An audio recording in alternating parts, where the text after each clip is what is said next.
Hi friends, it's Doreen, and today we're going to be making a tomatillo sauce. Now the ingredients we're using are tomatillos, of course. We're using some yellow onion, and we're using some poblano peppers. And right here I'm just de-seeding them, cutting out the center core, and then running my paring knife through and getting all the seeds out. Now we're going to roast these in the oven under the broiler, and it's going to probably take about 15 minutes per side. I have it on a very hot oven.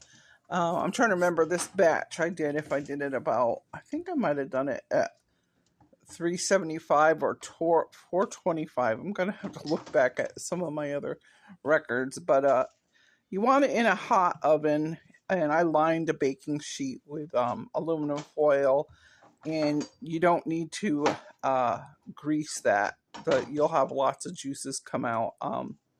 Now, one thing I will mention, if you put it in the under the broiler,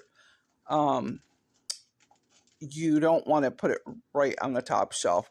Put it down maybe a couple rungs down on the inside of your oven, because you don't want to over scorch them, and you don't want to start a fire and have smoke. Now, I also used a little bit of jalapeno in here too, and I de-seeded that.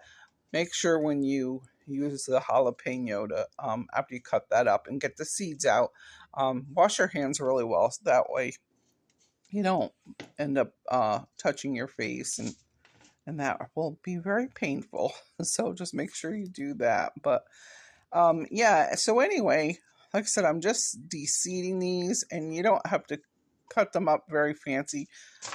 Just cut them in half and put it on there, because after we roast them, we're going to be putting all of these roasted vegetables into our Vitamix. Now, one thing you can add is a 2 or 3 cloves of garlic if you want to roast that. I've done it that way before.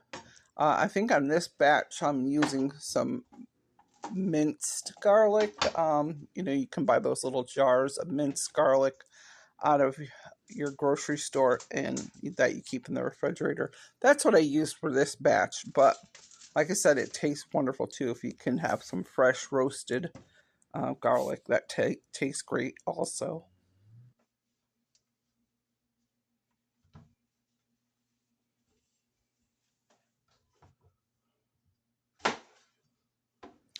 Now for these tomatillos, you'll find that in the produce section in your grocery store if you haven't used them before. They look like tomatoes, and they have a little bit of a wrapper, a husk on them. You just want to remove the husk from there, and you'll give them a good soaking. I rinse mine in a solution with a little bit of vinegar and some water, and let it just sit in there for 15 minutes. Give it a good rinse and wipe them dry. Now, like I was saying, the thing about tomatillos, they look like tomatoes, but they do not taste like tomatoes. They have a nice citrusy flavor to them, so it tastes fabulous. It tastes fabulous once they're roasted and into a sauce.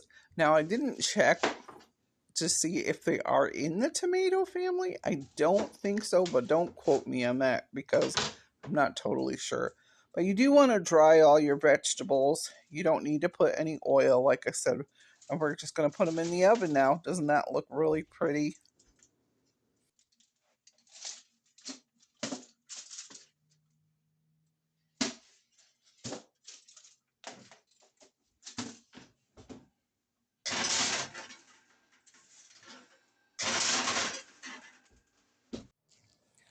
Now, during the cooking process, you do want to turn that pan around and just make sure everything's like getting evenly cooked. So you can see through the cooking process or the baking process, I went ahead and just turned that pan around, and I put my timer on. Now you want to also use your nose for smell. If you're smelling it's getting overcooked, scorched, that burnt the smell, you want to make sure you open that oven and check it out, because all of our ovens are a little bit different, and some cook a little bit sooner than others. And so let your nose kind of also let you know. You don't have to like set your timer for 10 or 15 minutes and not check on it. You can put your oven light and you can see the status of your vegetables. And here you can see that I am turning them over now, as I want each side to get that nice roasted uh, color on there, and it gives us a lot of flavor in our sauce. Hey friends, I just want to remind you to subscribe today so you can catch all my latest videos. We'll be having a few videos to celebrate Cinco de Mayo.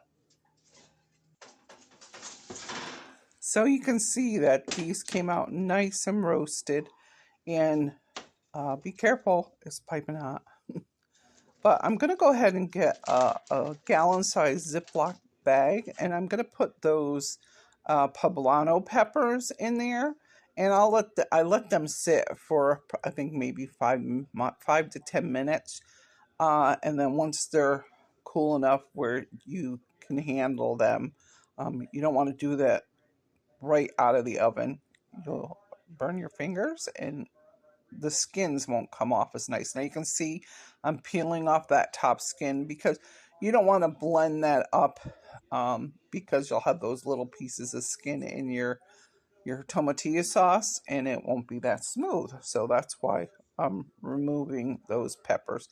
And whatever pepper you used, we used the poblano and the jalapeno. So that's what I threw in that bag, and I let them sit in there for about 10 minutes, I believe. And the skins peel off really nice, as you can see.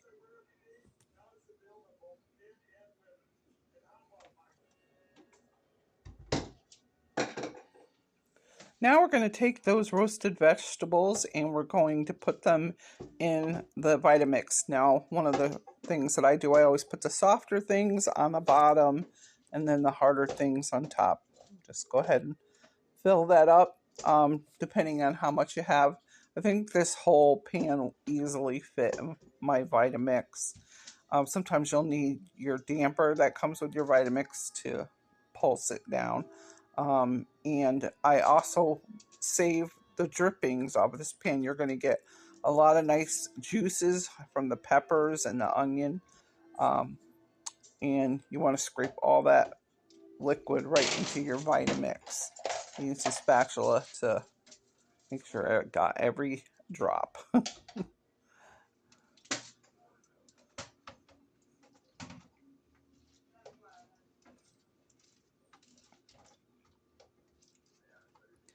So next I did start to blend this. Sometimes you can use a little bit, if you're having a problem blending, you can put a little bit of water, or you can put a little bit of vegetable or chicken broth. Oh, I forgot, I did put some garlic, minced garlic in there. I told you about that earlier. To get this to blend well, but I start out on the lowest speed and I pulse it, and then as it's blending up, I'll turn up the speed a little bit more so that I get a nice smooth sauce. And it's gonna take you a couple of minutes or so to do that. Of course, I made it shorter for the video, but you'll want it nice and creamy to the texture you want.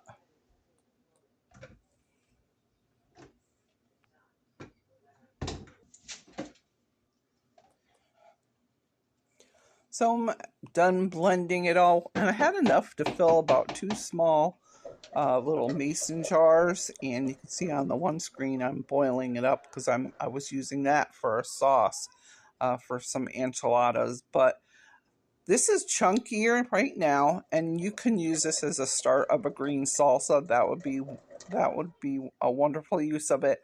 I refrigerated these 2 jars, and like I said, I used it for a couple of dishes that I made. It will taste fabulous for any of your favorite